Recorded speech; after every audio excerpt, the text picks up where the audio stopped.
Upheaval. Reckoning. Chapter 8. Truth and Lies. The day after Fangbreaker's reclamation started out with a chorus of pained groans from the ponies who had indulged themselves with last night's celebrations. The courtyard was a mess, not just from the remains of woven occupants, but also from the leftovers from all the partying. Empty barrels and mugs were scattered everywhere. More than a few ponies were still lying on the ground, feeling the consequences of their excess. Work still had to go on despite the mess. Restorations were already being done as laborers assembled scaffolding while waiting for the construction materials to be moved into the fort. Commander Dreadstep wanted Fangbreaker Fortress not just operational, but completely repaired before the spring offensive.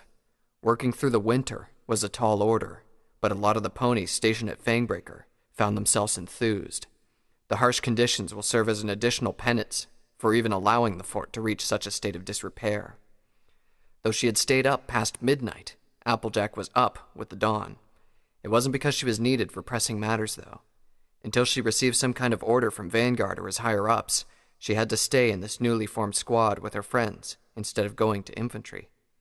For now, this squad didn't seem to have any other duties other than dealing with Nightmare Moon, leaving her with free time that she had to fill up somehow. The rest of her friends were already preoccupied. Twilight had volunteered to sort out what was left of the fort's library and reshelf the books that the Legion had saved during its retreat. After Rarity's talk last night, Applejack felt that maybe she should talk to Twilight. However, when she tried to approach the purple unicorn, something inside her shrank back. The information was too fresh. She was still so unsure about how much of Rarity's words were true. She needed some time to figure this out. You have a crush on him. You're in love with him. You want to push him to the ground and give him a kiss, and so does she. Applejack shook her head indignantly. Rarity's overreacting like she always does, she told herself. She's fussing over tiny details, making them out to be more serious than they really are. So what if I like being around Vanguard? Nothing wrong with enjoying a friend's company. And what's not to enjoy? He's brave, reliable, honest, kind of good-looking. She shook her head again. Darn that Rarity. Now I'm starting to doubt myself. She looked around to see if she could find any recognizable faces. Fluttershy had slept in the medical ward last night and got right back to work in the morning. There were plenty of injured ponies to keep her and the rest of medical busy. Both Rarity and Rainbow Dash were sleeping off headaches, although Rainbow was already recovering when Applejack left their quarters and had mentioned getting some target practice once she could aim straight. With nothing else to do, Applejack had gone over to the training grounds for Earth ponies. The place was still a mess with the walls and floor covered in woven graffiti. Most of the debris had been cleared, however, and some pony had been considerate enough to set up a few target dummies. She looked down her chest, painfully remembering the element of honesty had shattered just like the rest of the elements of harmony. She didn't know what caused the necklace to shatter, but she instinctively assumed that it was her fault. With the elation of reclaiming Fangbreaker and the celebrations now behind her, all the foreboding feelings began to crash down. Nightmare Moon was just one problem, and she wasn't even sure if they had dealt with her completely. More problems loomed ahead. She felt restless just sitting around waiting for some pony to tell her what to do. That was why she had to come to the training grounds. She had brought the length of chain she had received from Crowquill, the supposed chain of Apple Slice, on a whim. She had no idea what to do with the thing, but she figured that something that was passed along generations of ponies, just to be given to her, had to be useful. Despite being metal, the chain was as light as rope, and its length made it easy to carry. However, its shortness also made it useless for anything but tying up something small. Hey there! Applejack didn't quite recognize the cheery greeting that came from behind her. She had heard the soft-speaking tone somewhere before, but she couldn't place it. She turned around and saw a dark blue unicorn whose purple mane came down in elaborate ringlets. A few more seconds passed before she found the name that went with this pony's features. Captain Nightcanter, she said with a salute. So formal, Nightcanter remarked, her crooked smile widening slightly. No need to stand on ceremony there, Legionnaire. By the way, you're that mare that Vanguard was dancing with last night, aren't you? He mentioned your name before. What was it? Applejack? Yes, ma'am. I've never seen Vanguard dance before, and I've done my share of trying to get him to. Nightcanter leaned forward and nudged Applejack slyly.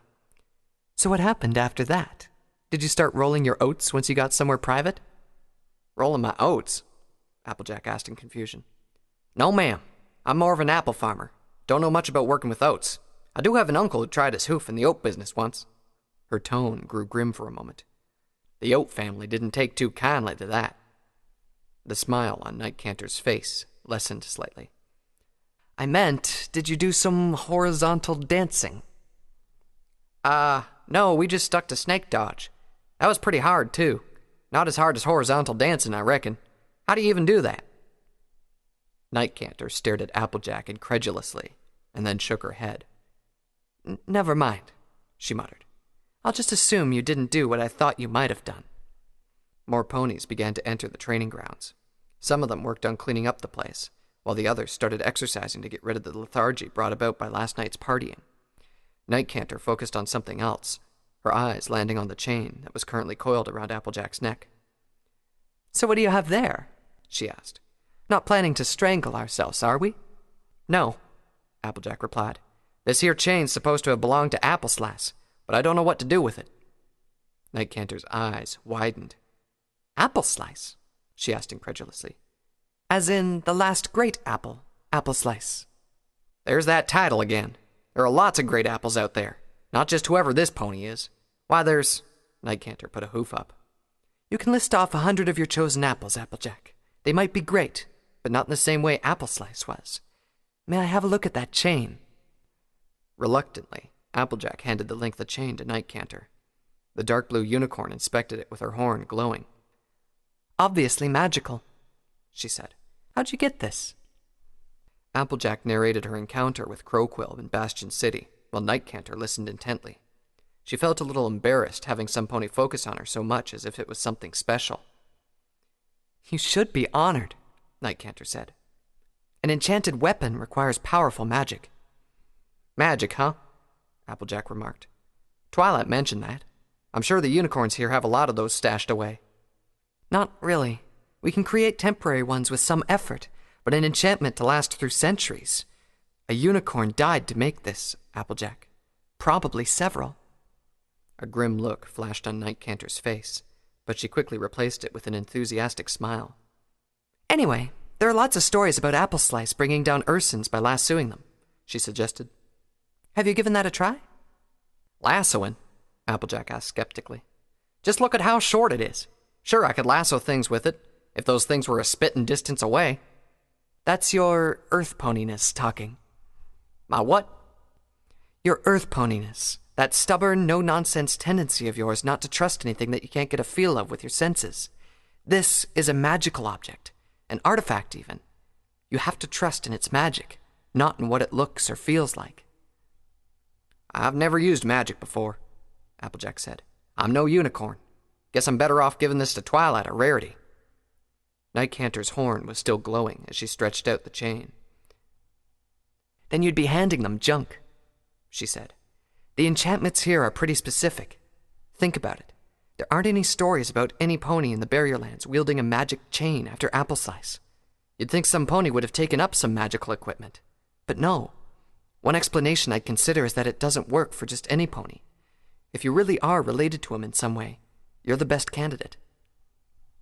Applejack now looked at the chain with even more distrust. For a moment, she didn't want to have anything to do with the chain now that she knew that some unicorns died to make it. She thought about it for a moment, and then decided that it would do those unicorns a disservice. After all, they had sacrificed a lot to create this thing, and made sure that only her family could use it. Just give it a try, Nightcanter insisted. All right. Applejack tied the chain into a lasso, and then gave it a whirl. Nightcanter pointed her to a distant, unoccupied practice dummy.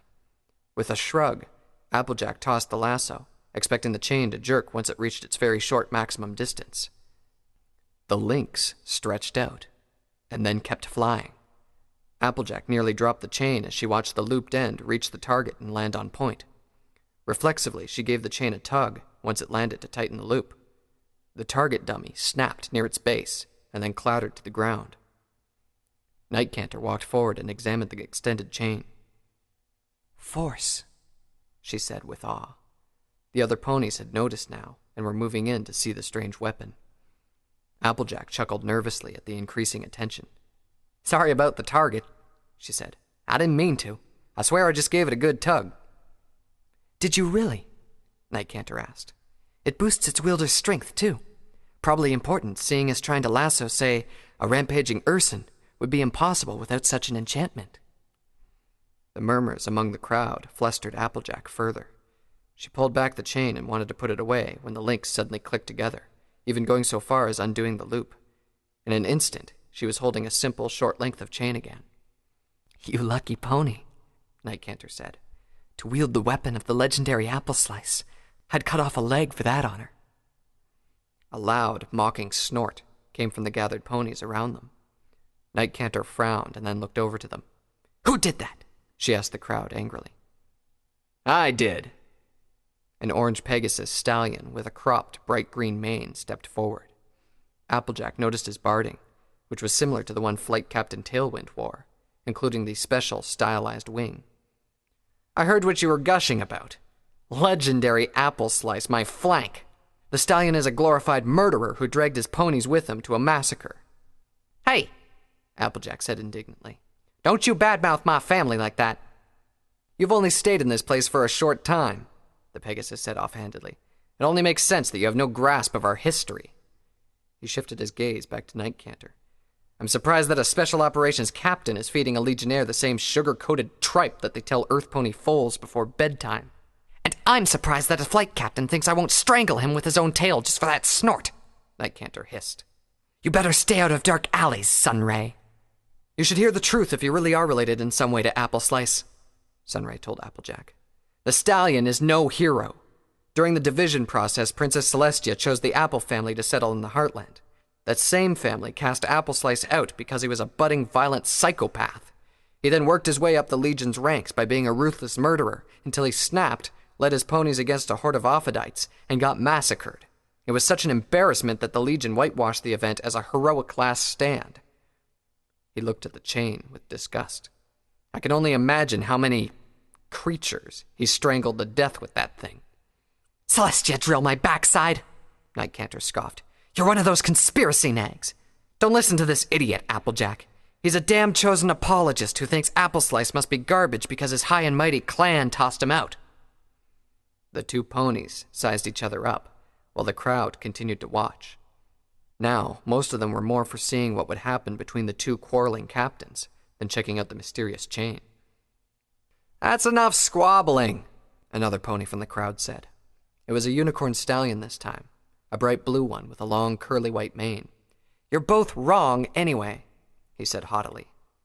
Apple Slice couldn't have possibly been a hero or a psychopath. He'd have to exist to be either. Nightcanter rolled her eyes. Here we go, she said. Another Earth Ponies are useless lecture from Mage Captain Drizzlecloud. I hate to disappoint you, but Apple Slice is not real, the other unicorn said to Applejack. He's a myth created by the Legion to inspire Earth Ponies during that time. Prior to the legend of Apple Slice, Earth Ponies had no heroes to look up to. Pegasi had Windrunner and Ashfrost. Unicorns had Afterthought and Moonrage. To keep infantry recruitment going strong, the Legion invented Apple Slice, the noble farmer turned hero who gallantly refused to join his family in the Heartland to continue protecting Equestria. A few centuries later, when the Earth Ponies finally had actual heroes, some Pegasi started spreading stories about how Apple Slice was actually a monster, likely because they felt that the Earth Ponies were getting too proud. Of course the unicorns had a clear conscience in the entire affair, Sunray muttered. They always do in Drizzlecloud's historical facts. Drizzlecloud turned his nose up. Don't blame me, blame the truth. Hold on for one pony-picking minute here, Applejack finally interrupted. Despite being faced by captains, she wasn't going to sit there while they threw one story after another about some pony who might be family. The Queen told me that Apple Slice fell valiantly in battle during his last stand. The three stopped and looked at Applejack. The Queen? Drizzlecloud asked. The Queen, as in our prince's mother and one of the Eternal Herd's omnipotent rulers. Yes, that Queen, Applejack said. I believe her, Nightcanter added.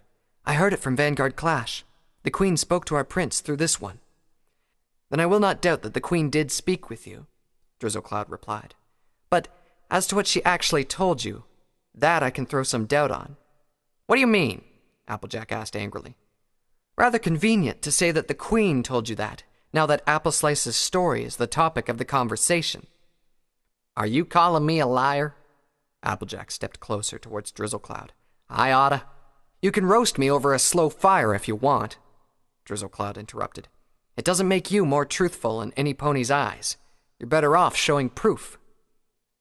Applejack fell silent. There was no proof. To be doubted like this was painful, irritating and humiliating to a degree. She wanted to lash out, but Drizzlecloud was right. Hurting any pony would prove nothing. And I suppose you have proof, Drizzlecloud? Nightcanter asked. I can show you documents if you want, the other unicorn replied. I happen to have done some research into this personally. And I've got a few books about this subject back in Bastion City, Sunray said. No doubt written by Pegasi, Drizzlecloud retorted. Before any pony else could say something, a sudden blast from a horn sent every pony scrambling. The training grounds cleared in less than a minute. What's going on? Applejack asked. What was that horn blowing for? The prince is arriving, Nightcanter said. She didn't panic like the others, but she did show some surprise. It's to be expected, though. Don't know why every pony's in a panic. Captain Nightcanter? Yes. Thank you kindly for helping me out with this thing. Nightcanter smiled in return. No problem, Applejack. If you and Vanguard do start doing it and need some company, give me an invite. I really want to see him cut loose. Her smile widened playfully. You don't look so bad yourself. Applejack didn't know if she should smile back or be afraid. You better get back with your squad. I'm willing to bet that our prince is going to want to see all of you. With that, Nightcanter walked off. Applejack coiled the chain around her neck and made her way back to the shared quarters. Despite the initial scramble, Fangbreaker's occupants were quick to provide Prince Torado the best welcome they could manage. The audience hall had been cleared of debris and cleaned up enough to be presentable. Most of the fortress wasn't too worried after the surprise. Their prince didn't care much for pomp anyway. Torado had arrived by teleportation, appearing within the audience hall to the shock of the workers still there. He had not come alone either. With him were Commander Dreadstep and Celestia. Whispers quickly went rampant throughout the fortress, especially when the sun symbol on his sister's flank was noticed. The word was out. Celestia was in Fangbreaker's fortress. Rumors were already abounding in Bastion City, and they only grew in number now. Most of the morning was spent on inspection. Torado surveyed his newly reacquired fortress with a sense of pride for his legionnaires and grim speculation. If he is going to use this place as a launching point for his invasion, expansions will probably have to take place. By noontime, he was sitting in the audience hall, receiving reports with Dreadstep and Celestia. His eldest sister had fallen silent ever since she spent a day in Bastion City as an Earth Pony. The glumness on her face made his heart ache, but when he tried to ask her about what had happened, she had not answered with anything. He had called for the elements of harmony. Perhaps the sight of her beloved student would put some cheer in his sister. Then he had an execution to attend. He thought it best to do that without her at his side. When the elements of harmony did walk in, however, he realized that they might end up doing the opposite of what he wanted of them. It didn't take long for Celestia to notice as well. Her eyes widened with concern, and she leaned forward. Before she could say anything, Torado spoke first. You're looking significantly less gaudy than when we last had a meeting, he told them. Are my aesthetics starting to rub off on you, or is there something you'd like to tell me? It was Twilight Sparkle who stepped forward. She kept her head low while she spoke. Your Highness, the elements of harmony, well, they shattered. Twilight. Celestia stepped forward and then went to her students' group. All of them gathered around her, seeking some comfort. Torado let them stay that way for some time, while Dreadstep looked to him nervously. The old stallion knew the signs of his prince's growing impatience. That's enough feeling sorry for yourselves, Torado finally said. He turned towards Celestia in exasperation. Stop coddling them, Celestia. Harmonia intus. Applejack's eyes widened. Hey, I recognize that. The Queen said it to me before. Celestia shot a disapproving look at Torado before addressing Applejack. Harmony comes from within, she said. Don't be so sad, girls. It's true that the loss of the physical elements is a terrible thing, but all is not lost. What do you mean, Your Highness? Twilight asked. True harmony does not rely on metal and stone, Celestia said with a reassuring smile. The jewelry you held served as focuses to channel the power of harmony. Without them, it will be difficult to call forth the power of the elements, but not impossible. Twilight Sparkle's face brightened a bit. How do we do that, Your Highness? She asked. Tell me first how they came to shatter, Celestia replied. Twilight narrated their last encounter with Nightmare Moon. Her friends added their experience after she had disappeared.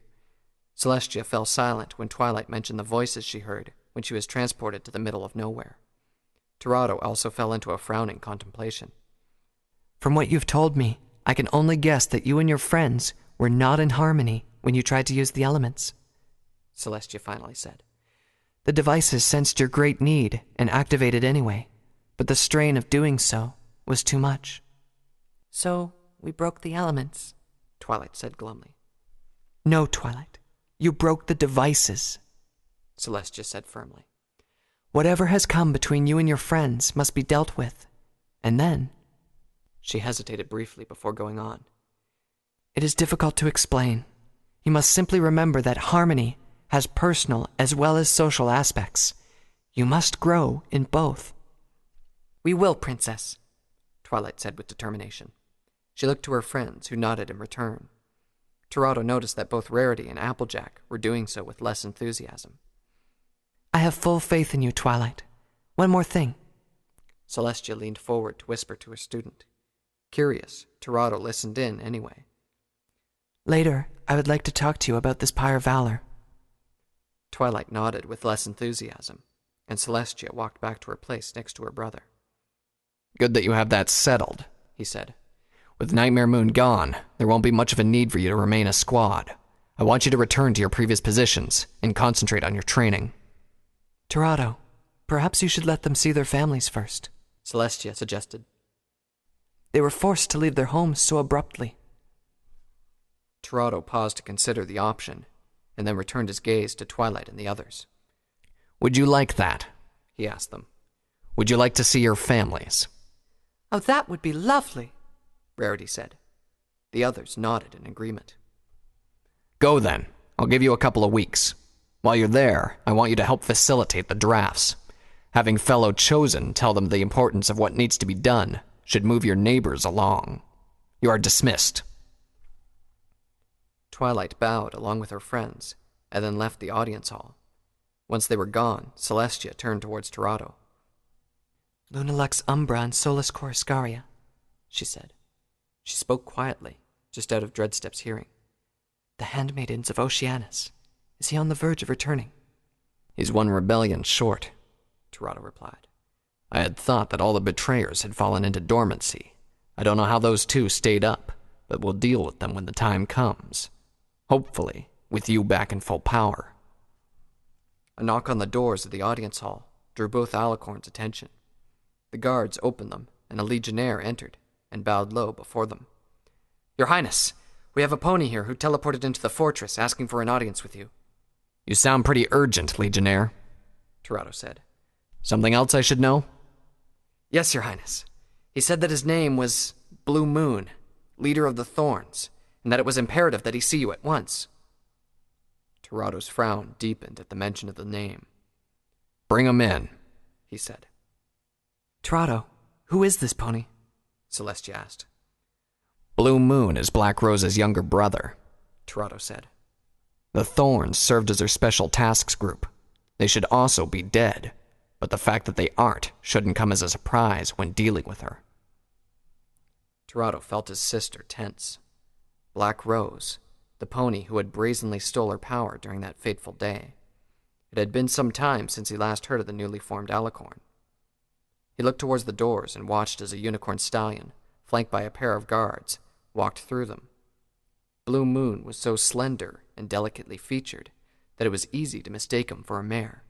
He had a flowing silvery blue mane, and his coat was a very pale blue. He wore an elaborate soft-clothed coat, partly armored around the neck and shoulders, with gracefully curving plates of metal. On his collar was the emblem of a black 5-petaled rose, with 6 thorns protruding symmetrically around it. Blue Moon, Tirado said. Your sister has been quite a headache lately. He unleashed his magic as he spoke, looking to break down any magical defenses around Blue Moon before trapping the stallion in a cage of diamond. To his surprise, he found none. He delayed the caging spell for now. I assume the rest of the thorns are up and about as well, he asked.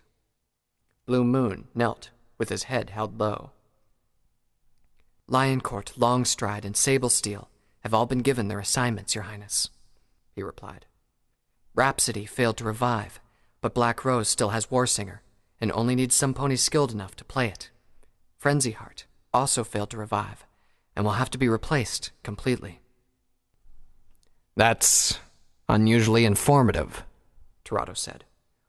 What are you up to, Blue Moon? Your Highness, I am here to warn you of my sister's plans.